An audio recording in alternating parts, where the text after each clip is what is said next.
Oh, welcome into the Sideline Sports Show. I believe Ben is gone right as the show goes live. So, what's going on, everybody? Welcome to the show. I hope everybody's doing well today. We wanted to start off the show with, as we're having technical. There he is. Okay. As soon as we start the show, I'm telling you, and then camera. There it goes. Oh my goodness, it's acting weird. But welcome in to the Sideline Sports Show, as Tim mentioned. As I don't know what my camera's decided to do today. I guess it's just shocked of what The Astros are just trying to take over. They see what I'm wearing. They see what I'm supporting today, and they're like, "Yeah, we've already had enough of that. Let's just move on." But no, that is not what we are trying to do today. As the Atlanta Braves, Tim, have officially won the World Series. Look, they're trying to take over this, Tim. They're trying to take over my camera. I don't know what's going on. Fight it, Ben. Come on now.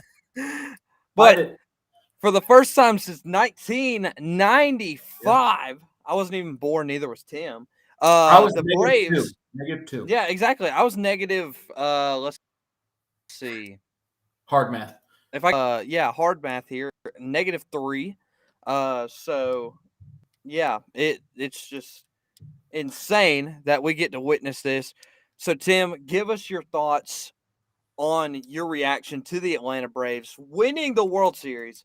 Dude, and then I'll give mine. It was awesome, man. It was just it was something that was well worth it because full disclosure, I get up about 4:40 every weekday morning. So, but I stayed up and I was like, you know what, I can sleep when I'm dead. Okay, you know what, I'm going to experience this. The Braves, man, hadn't been in this thing for a long time. They hadn't even been in the World Series since 1999.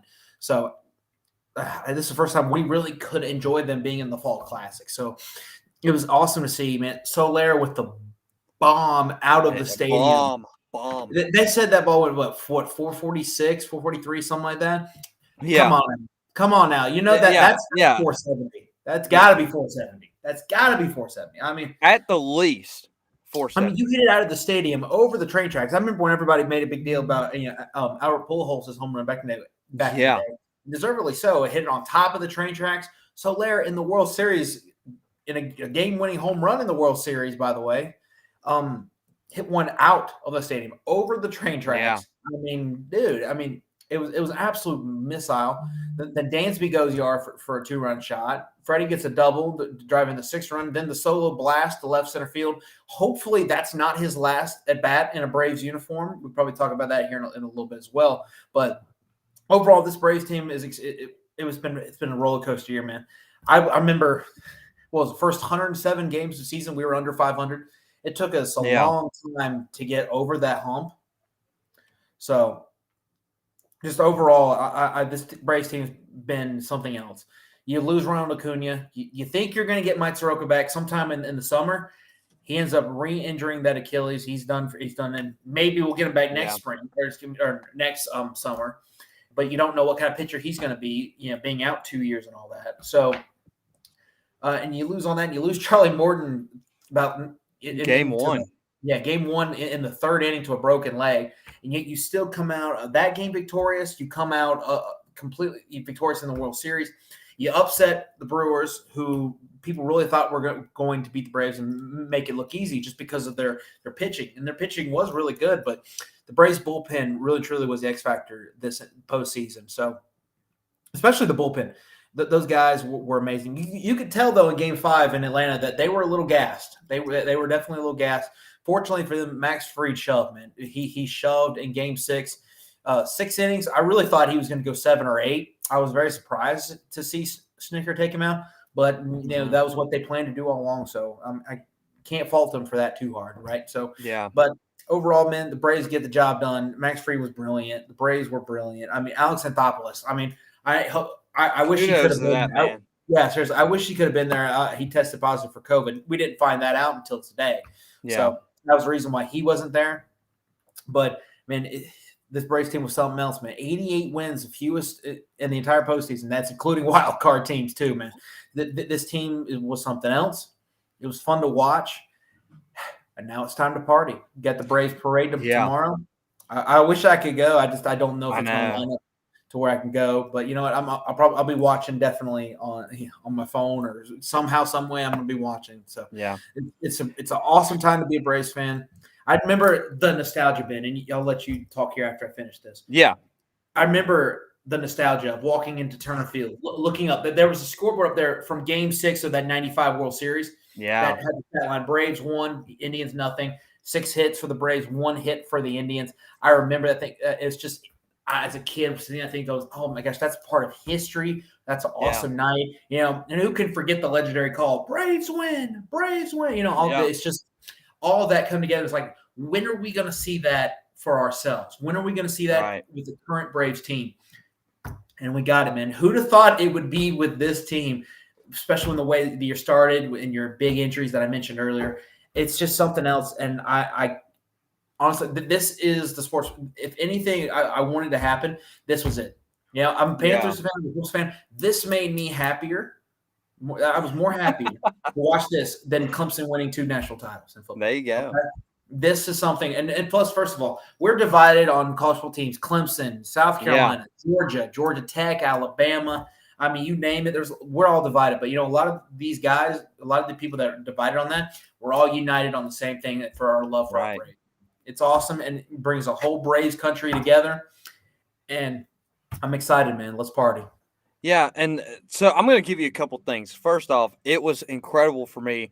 I screamed and then realized I had a 2-year-old in my house, and I can't really scream that loud. So then I was like, oh, nope, I can't scream that loud. But we had a great time. My wife has honestly fell asleep in every single game. And every single game she's fell asleep, they've won. So I guess it's a good thing. Forgiven.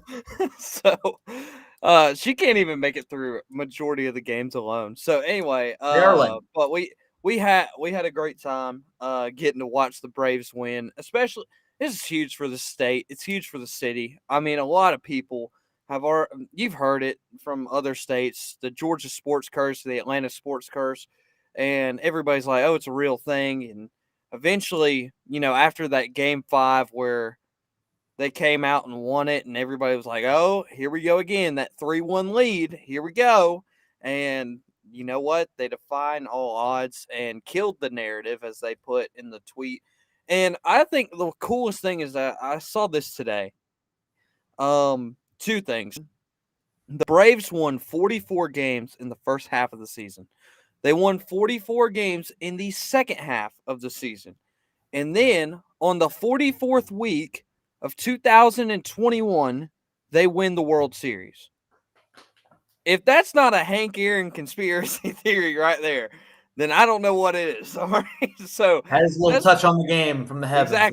Exactly. So that's step 1. Step 2, I was looking at a stat today. Out of 206 games, this infield for this Braves averaged 193 games played.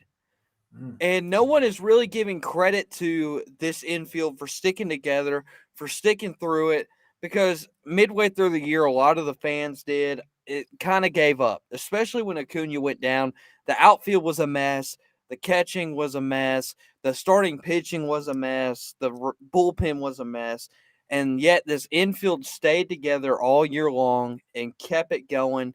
And no one's going to give them credit for that. But I looked at that stat today and I said, oh my gosh, I did not realize that infield played on average 193 games out of 206. That didn't even include spring training.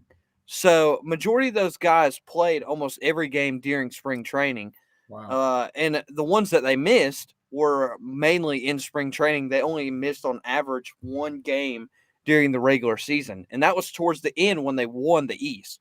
So a lot of these guys literally played every single day, no matter what, pretty much. And no one's going to give them credit for what they did. I mean, you look at Freeman, he could have easily had another MVP season just based off his numbers.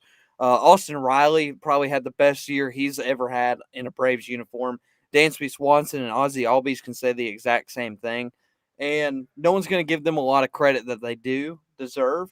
And that's why I'm mentioning it, because honestly, this infield stuck together and just kept grinding all season long.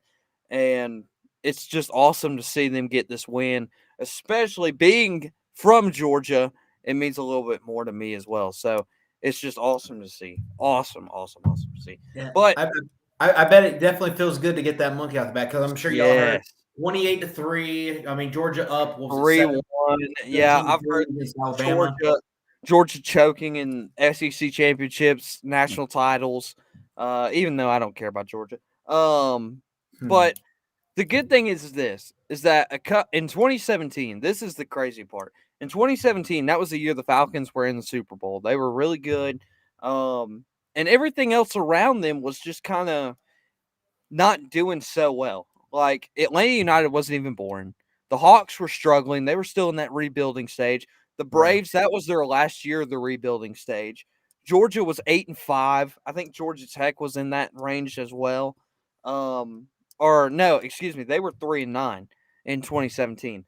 And that was one of the last year of the Paul Johnson era. Going into the next year. And you look now and you see Jeff Collins is doing as much of a job as he can right now at Georgia Tech. And it's improving. It's just taking time. You can see it a little bit. Georgia's number one in the nation. You got the Falcons, who are honestly just Still the Falcons. struggling. Yeah, still the Falcons. Since that 2017 era. The Hawks are really good. Their Eastern Conference Finals appearance last year, probably going to even be better this year. The Braves just won the World Series. Atlanta United already has one championship under their belt, aiming for their second as they make a playoff run right now. And you just look and you're like, oh my gosh, this is probably the turning point that Atlanta sports needed, or even Georgia sports entirely needed to get this thing going. And I heard some of the Falcons players talking about, hey, that's a boost for us to get going here in the second half of the season. So, I mean, it's a great thing for the state of Georgia to finally get that first title since 2018. And then before that, Atlanta United's title is 1995. So huge for the city of Atlanta, huge for the state of Georgia. Yeah. That's crazy. The city of Atlanta kind of had a Cleveland thing going on there. Yeah. I didn't even realize it, but that's crazy. The last time they had was the Braves back in '95. Yeah.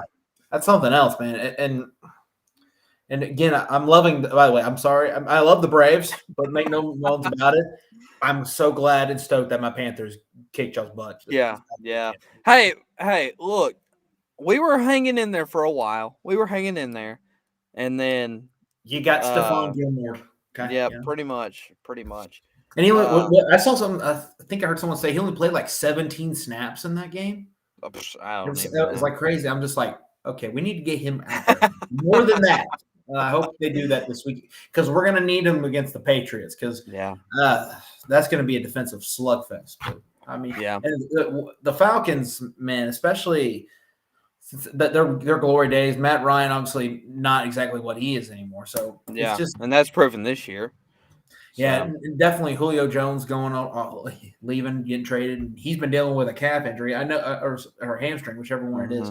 And I know that personally, as I own him in fantasy. I say that. Yeah, I say own, and that makes me feel. I won't say that again. But yeah, and so it definitely was. I bet it felt good for y'all. And it felt great for me because I only sport I care about in Atlanta is the Braves.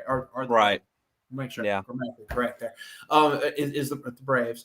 And so it was just, man, that's a moment I'll never forget because I've heard someone put it this way.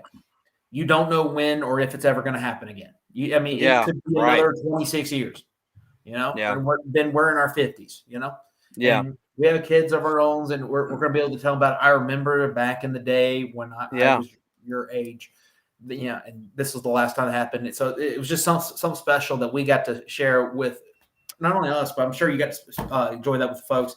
I did. It was just something that you got to kind of reminisce, and people of our age, people and younger, got to experience it for the first time. So, winning a World Series is hard, man. There's a reason why there hasn't been a repeat champion in over 20 years. When the Yankees did it, so it is really hard. Can the Braves do it? It'll be interesting. It'll be interesting to see who of that outfield they'll bring back, and of course, the big one on the infield, Freddie Freeman. Well, he wants to stay in Atlanta. Obviously, the Braves want to keep him. I hope they do. He wants to stay on the Braves. So, I mean, he's already said that. I mean, give that man an empty contract and says, how long do you want to stay, man? Here's a blank check. Yeah, you just fill it out. You make your own check. We'll make it work. Okay, so Yeah. he definitely deserves that. You don't go. You can't. You know he's not going to get a Bryce Harper, Manny Machado of Tatis Jr. Yeah. Contract just because he is 32. Yeah.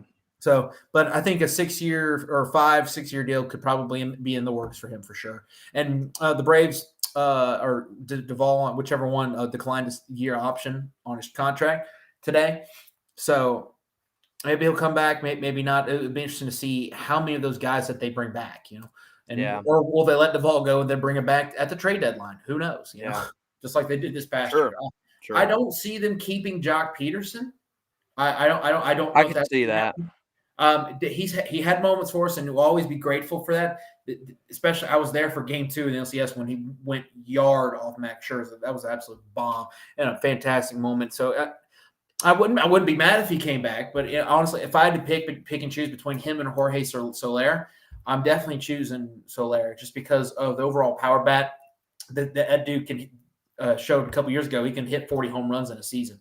So I definitely prefer him over Jock. And if you can't keep him, if you can't keep Jock, then you go with Adam Duvall, maybe, hopefully. And you try if you can keep two of those pieces to come back and play with Ronald Acuna and Yeah. next year by opening day, I think this lineup is going to be very, very potent. So I'm excited. I'm looking forward to it. It's definitely a thing where I think this Braves team could make another run for sure. But you've got to get outfield. You've got to solidify that outfield. We don't know what's going to happen with Marcell Ozuna. I mean, even if he is cleared, I mean, is he worth bringing back at this point? And I'll kind of ask you on that. But it's just like, what do you do? Decision time, Alex. Hey, you had a great trade deadline. It'll be interesting to see what he does here in the offseason. So,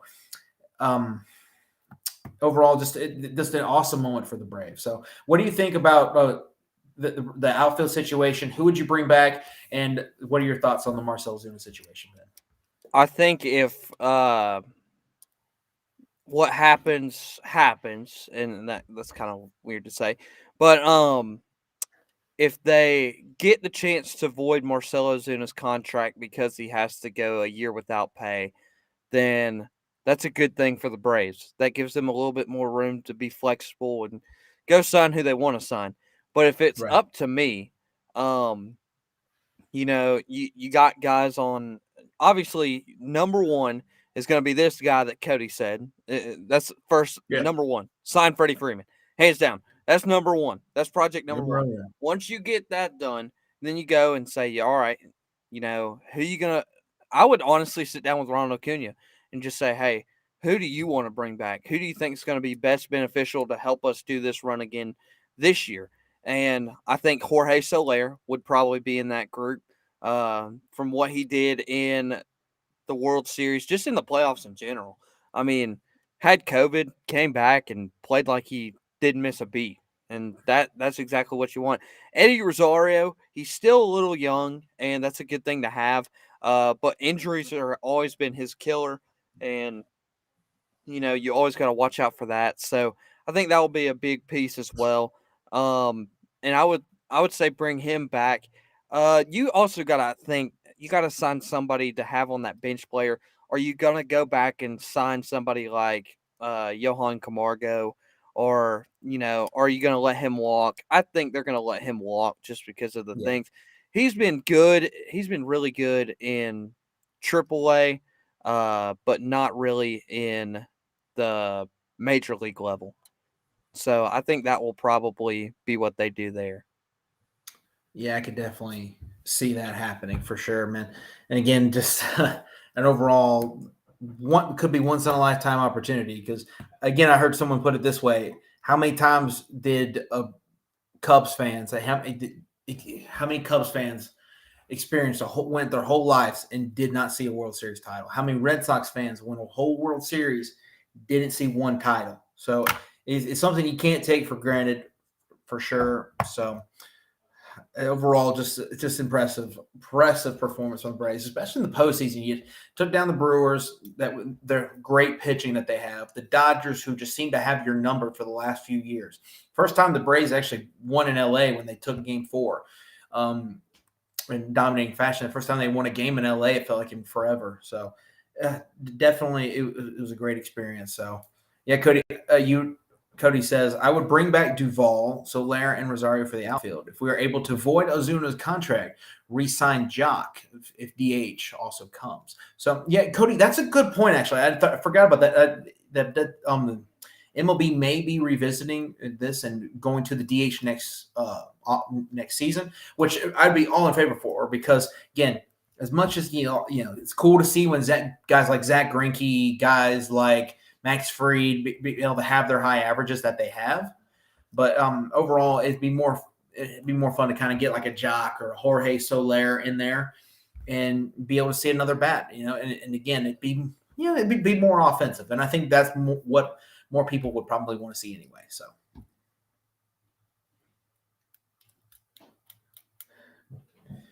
All right. Hey, Ben, you there? Okay, we still having technical difficulties with Ben over there. So, just to kind of keep going, we do have a little bit of Thursday night football tonight. We're going to kind of transition into the NFL here. Mike White for the Jets. Who would have thought that the Jets would welcome the Bengals into town as we welcome Ben back? Ben, you having some trouble with the camera today, man, or whatever's going on over there. Oh, can't hear you. You muted.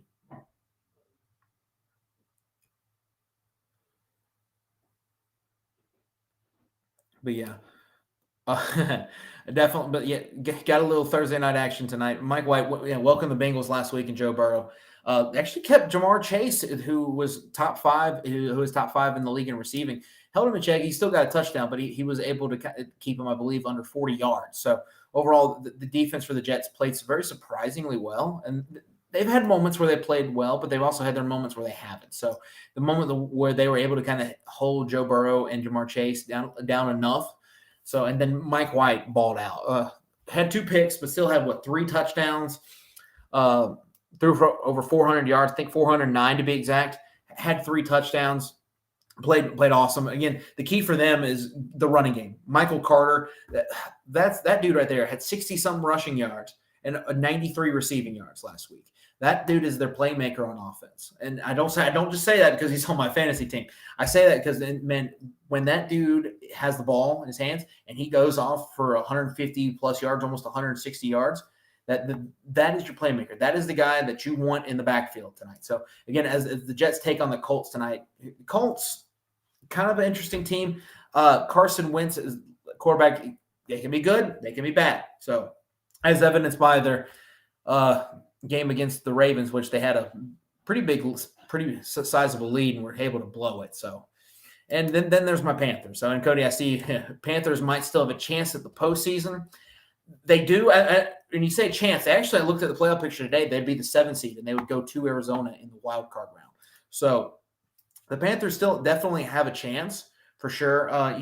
They got Stephon Gilmore. That's going to be huge. And imagine that backfield or the corners that they have there, because it'll be Stephon Gilmore and J.C. Horn as soon as he comes back from his broken foot. So that team is going to be scary good, especially if they can get by. But the problem is their offense. They've got to get Christian McCaffrey back.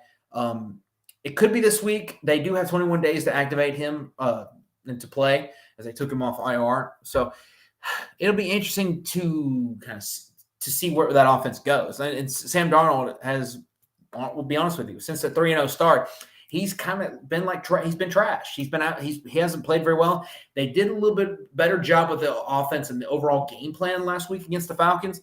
They kicked about 4 field goals, and then they got the 1 touchdown. So, and you're right. You get CMC back, get Darnold back, because Darnold is in concussion protocol.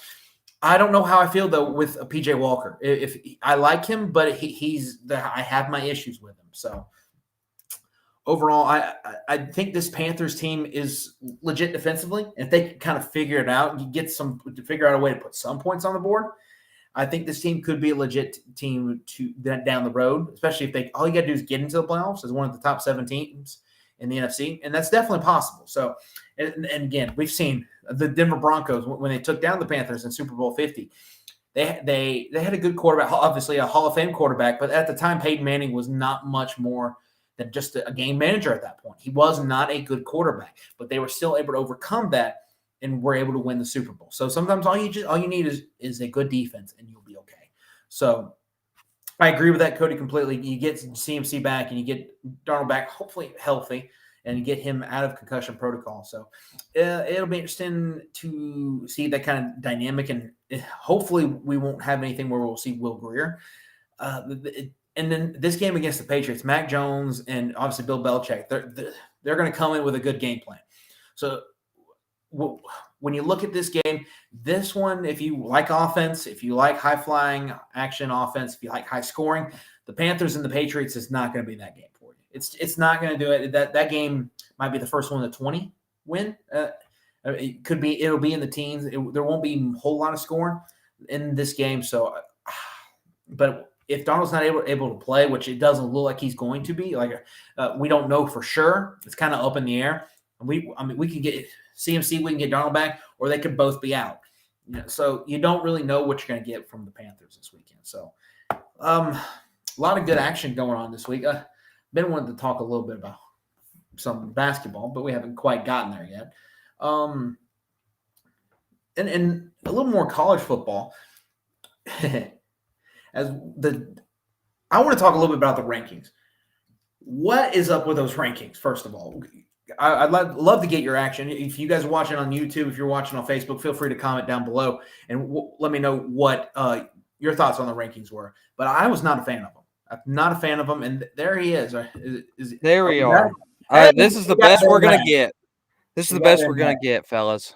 So, I just wanted. I was talking about the rankings at this point. I wanted to kind of get our thoughts. I was just going to say I'm not a big fan of the rankings. I mean, it is. Yeah. It is.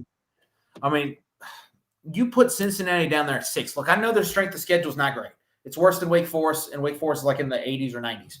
But still, Cincinnati. And Gus Malzahn, the coach for UCF, put it quite bluntly. He's like, I was at Auburn. I saw these teams, man. I saw the big teams like Alabama. Cincinnati's right up there. They're right up there with them. And the fact that they have them at 6, they beat Notre Dame at Notre Dame. Okay, yeah, they beat Indiana. Again, Indiana, not a great record, but still, they're a better team than their record indicates. So just overall, man, I'm not a huge fan of these rankings. I don't know. I don't like Ohio State being over an undefeated Cincinnati, but that kind of shows you where this is at. They're going to put in a one-loss Ohio State over a Cincinnati. Right. I don't like it, but I don't have to like it. So yeah. And at least the committee is kind of showing, hey, if your strength of schedule is up there, we're going to value that more than an undefeated record from a team with a lesser strength of schedule ranking. Right. So that's kind of where we are right there. I think Cincinnati's kind of getting shafted here, to be honest with you. And I think that they deserve to be in the top 4 regardless. And I hope that they keep winning and they get in that top 4 because, man, I mean, if they go undefeated and they don't get in this year, there's going to be some problems. I mean, already the AAC commissioners are already kind of up in a uproar over it just saying this is why we wanted to expand the playoff. This is why we wanted to go from 4 to 12. And I'm quite frankly, if that happens, I don't understand why we wouldn't, because a team like Cincinnati that's undefeated, that would be undefeated last year in the regular season, and then be undefeated this year, and they don't get in either year, well, I got a problem with that. I just got a problem. I think so when I saw it the very first time, it's exactly like you said. And look, here's a really good. This is my good friend DJ Hilson. I don't know if you know him as well. Went to NGU together. He's a Buckeye fan, but he doesn't even understand why undefeated Cincinnati is ahead of them in this college football playoff poll. And strength of schedule. Yes, it's strength of schedule. I get, and this college football playoff committee is a lot different than what it has been. Usually, it's been very, very strict. If you lose a game, you're automatically behind the 8 ball. That's the way it's always used to be. And now it's like, hey, even if you have 2 losses, you still have a shot. Because you look at people, and people came after me last weekend after Auburn beat Ole Miss and said, oh, we still got a shot, which they really do. Believe it or not. Like, a lot of people will say, oh, Auburn is a 2-loss team. How do they still have a shot? They have a chance to beat Alabama at Alabama. You got to beat Texas A&M on the road this weekend. That's step 1. Step 2, you got to beat Alabama at Alabama, and then you play in the SEC championship and potentially beat Bama, or excuse me, beat Georgia in the SEC title game. And if you look at what Auburn's done for after that 2-loss point, are they one of the best 4 teams in the college football playoff? I would say so, because obviously Georgia has been that number 1 team since the very, very beginning. Like, they were probably the most dominant team all year long. Like, they've been very, very consistent all year long.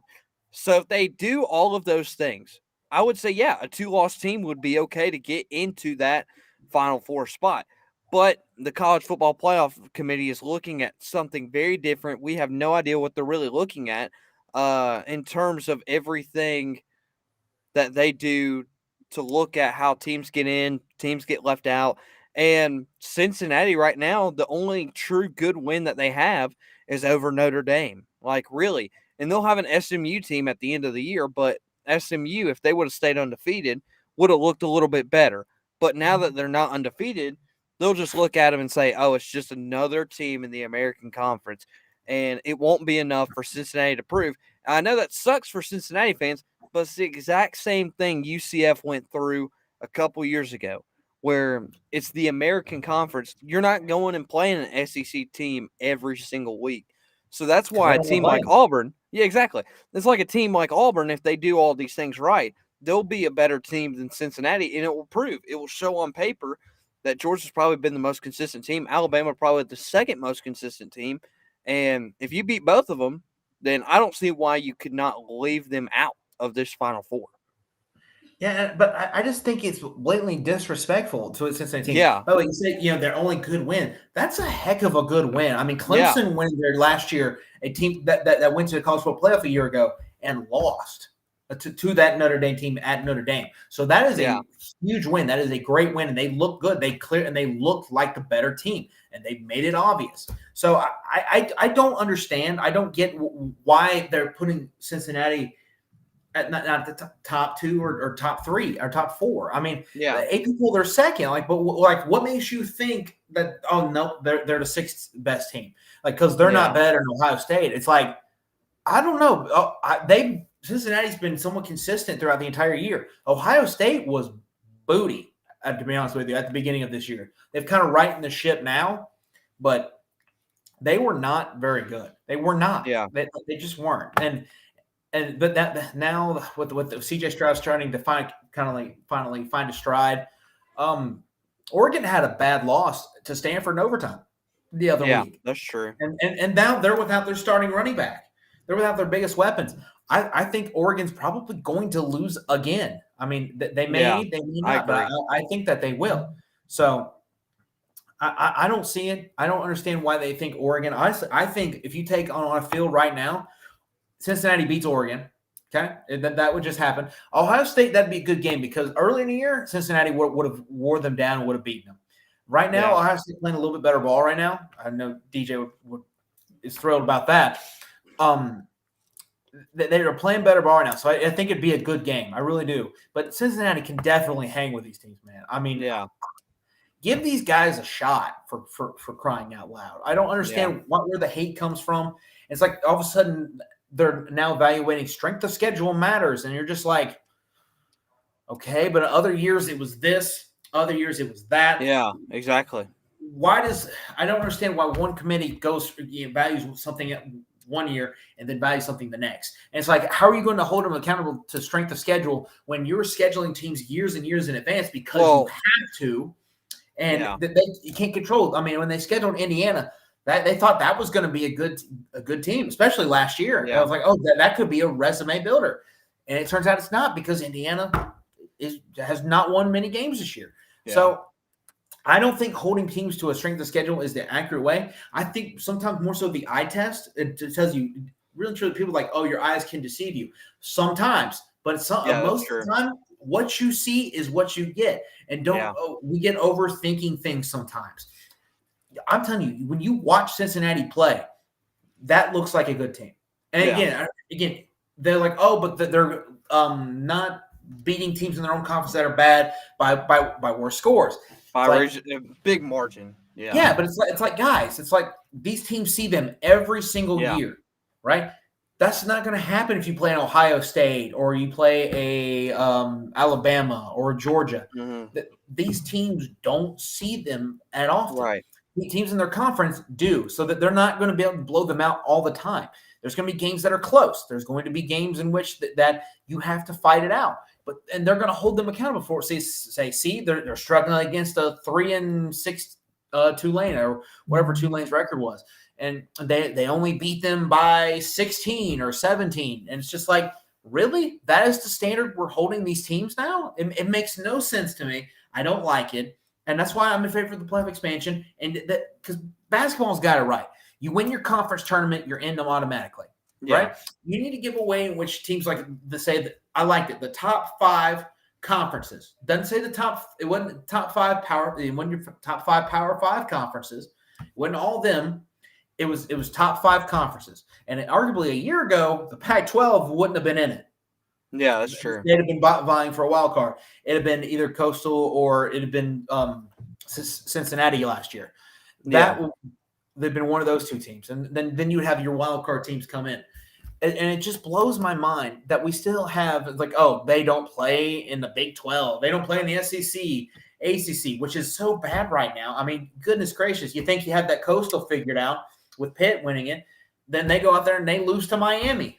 I mean, it's like, again, Coastal being the Coastal every single year. So it's just like, you can't tell me Cincinnati's better than everyone in that ACC. And so they would definitely get in my opinion. So I don't understand it, and it leaves teams just thinking, what do we got to do to get in? What do we got to do to get in? And it's just it bothers me. It boggles my mind, and I just don't understand it. And that's why Cincinnati was like, hey, we're just going to move to the Big 12 if that's the problem. And that's exactly what they did. And I think they already kind of realized that early in the year where they were like, hey, we're probably already going to get judged because we're in the American Conference, and that doesn't do nothing for us. And UCF did the exact same thing. And they were like, look, we don't want to be in this conference if we're just not going to be treated fairly in college football. Because really, that's what it is. It's like these teams are like UCF a couple of years ago. They were good. They were really good. And especially with McKenzie at quarterback. Now with Florida State, it's a whole different story. But you look at him a couple of years ago, and you're like, yeah, this dude could have went for the Heisman, easily a Heisman candidate, but he's in the American Athletic Conference, and that's why he kind of got snubbed out. You look at the guy at SMU right now, the quarterback, I forgot his name, but the dude literally has he's tied for first in passing touchdowns. He's got I think after this past weekend, he has almost 30, and which ties the whole entire NCAA. And no one's talking about it because he's over there in the American Conference. And so that's the hard thing for these guys is that these lower level conferences, Sun Belt, American Athletic, Conference USA, Mountain West Conference, all these smaller conferences are not getting the bigger stage than some of these other schools are that are in these Power 5 conferences. And that's why these smaller schools are saying, hey, if we can go out there and beat them in a non-conference game, what makes us think that we can't beat the rest of their conference? And that's exactly why Cincinnati, UCF, and other schools are trying to find ways to get into these bigger conferences. And these conferences are going to expand it eventually. They're just going to be all in these big group of Power 5 conferences. And you know what? And it will create great competition for these guys. And people like Cincinnati will say, hey, you can't define our strength of schedule now. We're in the Big 12 or we're playing tougher teams.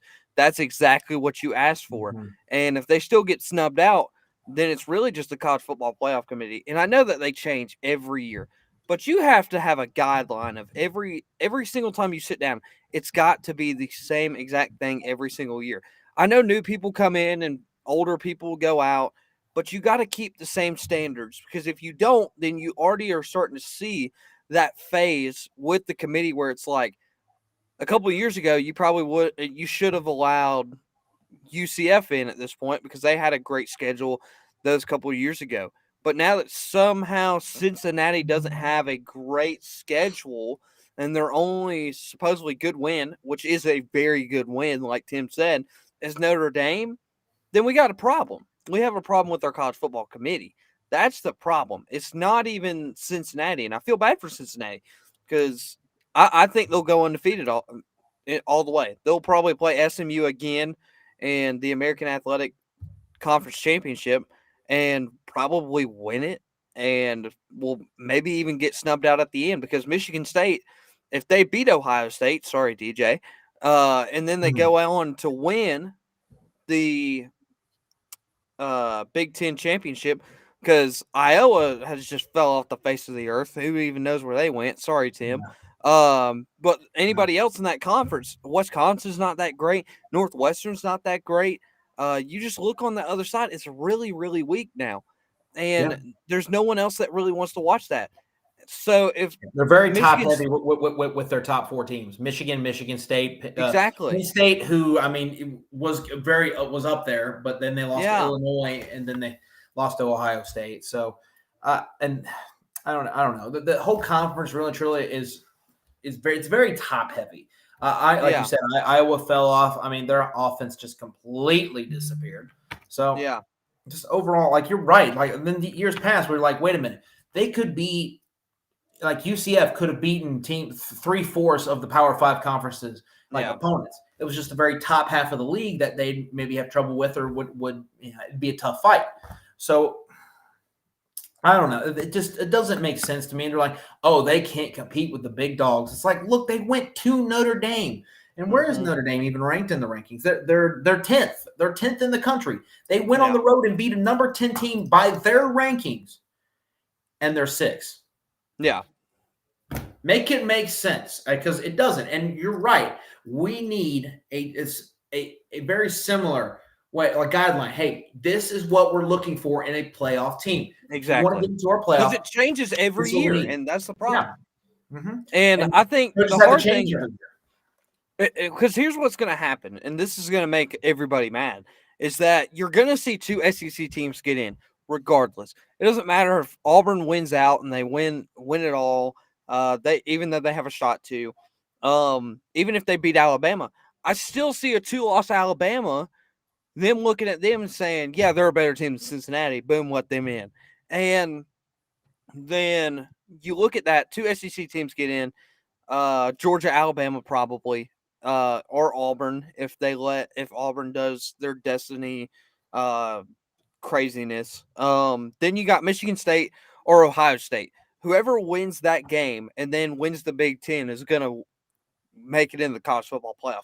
That's just how it is. And then you have that question mark right now at Oregon, which like you said, you think they're going to get another loss. But that's the thing. If you have a 1-loss Michigan State who only lost to Ohio State and didn't make the Big Ten championship, but they finished as that 1-loss team, you still maybe have to consider them over Cincinnati. And there's just going to be that whole chaos with that point. Do you let Michigan State even be in that, or do you leave? Because I think if Ohio State loses again, they're done. I can't see that. They should be. But if they win and you have a 1-loss Michigan State, then you have to consider them. And there's just a lot of things on that table where the college football committee will say, oh, but this team may be looking better than Cincinnati just because we've seen Cincinnati play Tulsa close or Tulane close or all these other teams close, and they'll just kind of like push them off to the side and allow these other teams who have a loss or even 2 losses to maybe sneak in as well. Yeah, you're right. It's a whole thing, and it makes no sense. Like you said, it's just, why in the world do we have it the way that we have it? It's like 4 teams, guys. Nothing has a playoff to where there's 4 teams except college football. Why do we think this is a good idea? I mean, do what you need to do. Cut down on the amount of conference games. I mean, look, I know that's going to anger conferences because that's going to be a loss of money. Or cut down an extra non-conference game. I mean, if that's what you got to do, that's what you got to do. But you have got to come up with a way. You have got to expand the playoffs because this can't keep happening. You cannot have these group of 5 teams just being just cast aside and say, yeah, no matter what, you can go undefeated. We're not going to put you in. Yeah. And it's just like, what do they have to play for? And it's like, oh, they get a shot at a big team that didn't make the college football playoff. It's like, okay, great. That big team's not going to get up for that game. That's not going to be exciting to them. And it may be a close game. And it's just like, because, I mean, they're excited, but they're still like, wait a minute. We should have been in the playoff. What the heck? You know, like this. No matter what, we win this game. Congratulations, you're the Fiesta Bowl champions. Now go home. Yeah, pretty much. Like they get really truly nothing. And it's just like if you go undefeated, you deserve and you have a right to be able to play for something that's up there to be able to compete with the big boys, in my opinion. So I don't get it. It makes no sense to me. But you know, a lot of things could happen. Michigan State, like you said. Michigan State, I mean, they played Purdue this weekend, and Purdue at 5-3. I mean, you don't know which Purdue you're going to get. It's at Purdue. Yeah, pretty much. So I think Coach Tuck over there at Michigan State is going to have them ready to go. But can they avoid a letdown? Yeah, they may lose this weekend. I would not be surprised to see that happen. So yeah, with how crazy everything's been this year, and nothing shocks me at this point. I mean, really. And this is crazy even to say, but if Missouri beat Georgia, I mean, yes, I would be shocked. But the way college football has gone this year, nothing really shocks me anymore, really and truly. They've been the only constant. They've been on the only team that's been well. Them and Cincinnati have been the only 2 teams really all year that have just had a job in front of them, and they took care of business. Georgia's closest game, I believe, was the Clemson game. Believe it or not, that's 10-3. That was their closest game so far that they played this year. So, and their only really question that they have is who's going to be their quarterback. Yeah, I think Stetson Bennett's the guy that'll get them through the regular season, but I don't think he's good enough to win the national title. And that's why I think you need to go with JT Daniels, because if he's healthy, put him out there. He's the guy that's going to be able to win you those big games, and he's going to perform in those big moments. So. And people like, well, he didn't play very well. And I'm like, well, he was kind of hurt. And people forget how good Clemson's defense really was to start this season. That's a tough defense to go up against week 1. He had the benefit of Clemson's offense looking awful, but their defense is still legit and has been legit all season long. So he didn't really have that kind of game to kind of get going. So give him time, and he's going to be that star that's going to take you to the promised land, essentially. Yeah. So he's going to be that quarterback that's going to beat Alabama, because Stetson Bennett clearly showed last year in a game against Alabama, he's not that guy. He's not that guy who's going to be able to take you to that point. And I think that's what they need to go with. But that's the only thing that Coach Kirby Smart has to kind of deal with and kind of figure out. But overall, it's just been an absolute dominant season so far for Georgia, and they look great. So that's been the only kind of constant and no-brainer in the college football landscape right now. Well, I just got this in. I don't know if you did either. Speaking of Georgia, this is just breaking news. Georgia suspends their starting linebacker, Adam Anderson, after rape allegations. So they will be without him now on the defensive side. So that's a huge blow to that's that a big Georgia problem defense. if you can't keep your guys on the field, you know, and your dogs, essentially, you know, no pun intended there. Yeah. But yeah, that's if those are true, he doesn't deserve to play another game of football. Yeah. So. All right. Well, Tim, we got like 10 minutes left, so we got to do this quickly. Let's do our picks of the week presented by our friends at Section 103. Make sure to go to section103.com. Your first order gets 10% off thanks to us using your code Sideline at checkout. So section103.com. All right, Tim, let's do this. First game of the week. We already mentioned this a little bit. We got to go quickly because we only got 10 minutes.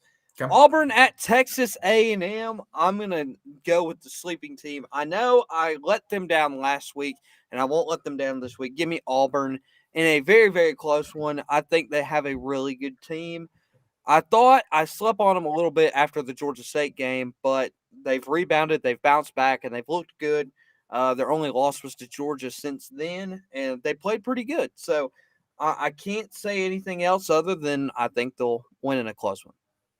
Yeah, I hear you, and I think Auburn's definitely been a surprise team for me because I had them in the bottom of the FCC West. I didn't think it was going to be. I even had them below LSU. Full disclosure, and they proved me wrong. They've performed really well. They've surprised me, to be honest with you. Yeah. But A&M at home is a different animal, man. Yeah. The 12th man's going to be rocking. I think they're gonna be electric, and they beat Bama there. So I think that they're going to beat Auburn. I think it's going to be one close game, but I think I think A&M wins in somewhere realm of 38-37. All right. Here we go. Number 2 game of the week. Georgia Tech at Miami. Look, Georgia Tech last week against Virginia Tech. These two teams are lost. I mean, really. Like Miami, they looked good against North Carolina a couple weeks ago, but still lost. But North Carolina has looked sloppy all year, and then they come out and beat Pitt all of a sudden, just randomly. Like they found a spark with Van Dyke at quarterback. Georgia Tech has just not found a rhythm at all, and I hate to do this again for the second week in a row. I'm gonna go Miami. I'm dead serious. Like this is Georgia Tech just cannot find a rhythm, and I don't see them finding it I in mean, Miami either. Miami's coming off a big win against Pitt, a shocking win. Definitely didn't Yes. see that one coming. Like you said, Georgia Tech kind of they've had a lot of highs. They've had some big bad lows. Flip a coin, man. I mean, this is just something you don't know which Miami you're going to get. You don't know which Georgia Exactly. Tech you're going to get. But like Exactly. you said, I got to go with the safe pick here. I got to go Miami. I Yeah. don't see Georgia Tech being able to produce much. Yeah, unfortunately. So, all right, Sorry, number buddy. 3, Tennessee at Kentucky. Mhm. This is actually going to be interesting. Kentucky, I think, is up there in the rankings as well. Yeah, Um, Tennessee is definitely has been a good team this year. They yeah, had their fans had their bad moment against Ole Miss when they threw stuff on the field yeah, and then lost. But other than that, they've been a very pleasant surprise this year. They performed really well.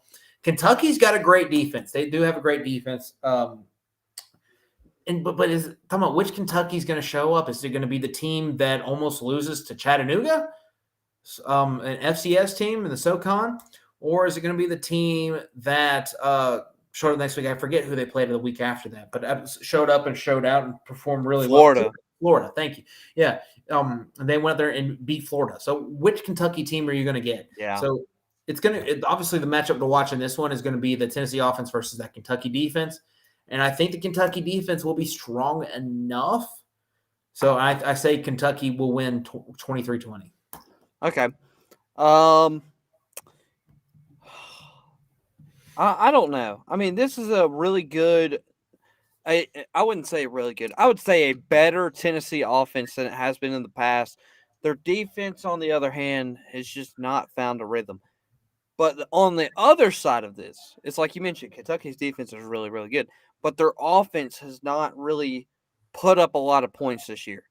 And if Tennessee can put up enough points, then I think they can win this game, and it'll be close. But give me Tennessee in a very, very close one over Kentucky. I mean, like it'll be close, like you said, like 23-24 type thing, but it'll be close. All right, Tim, I'm just going to go ahead and say sorry. Clemson at Louisville. I'm taking Louisville. I'm sorry, Tim. I'm sorry. I'll take Clemson. I don't know. I don't really know, to be honest with you. What team are we gonna get? Yeah. That wasn't a great performance last week. We covered because of I feel bad for the people in Vegas that had Florida State covering and the under, because not only did that take it the touchdown at the very end of the game with the laterals, did that Yeah. take and let Clemson cover and win against the spread. It also bumped it to where the over won as well. So I'm like, Yeah. dang, if you had Florida State plus 9.5 and the under, you were down bad after that game. I felt bad for them. And Clemson did not play that well. They're going to have to rely on Will Shipley because that offensive line and pass protection, the receivers, and DJ, obviously, Uyunglele, to say he struggled would be a very big understatement.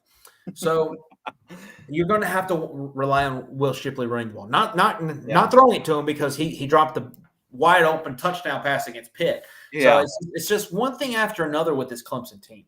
If something else goes right, You can run the ball next great, goes but you wrong, can't it pass. completely Yeah. ruins the good part of it. So it's going to be a close one because all their games are going to be close.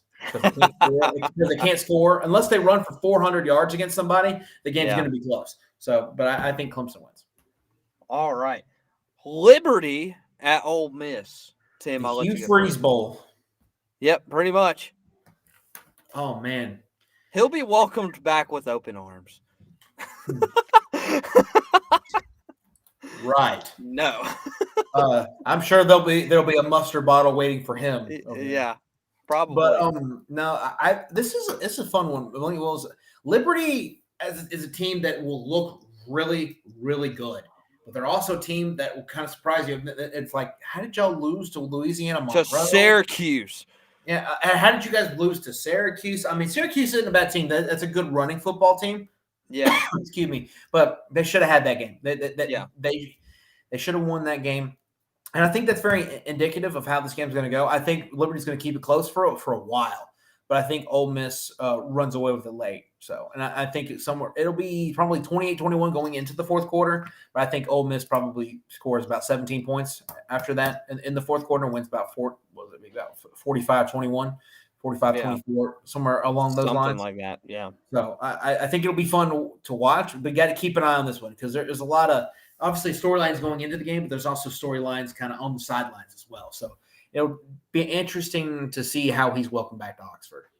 Absolutely. All right, this is the first time we will ever do this, probably the last time we'll ever do this. Oh boy. The University of Texas San Antonio versus the University of Texas El Paso. Now, one of them is in the AP top 25, right? Yes, and that will be University of Texas San Antonio. They are undefeated at 8-0. Then give me them. Give me those. See, the Roadrunners. Yep, I got it right. The other ones are the Miners. So, give me the Roadrunners. It's hard to go against the Miners, but I think the Roadrunners run away with it. So yeah, they run away with it.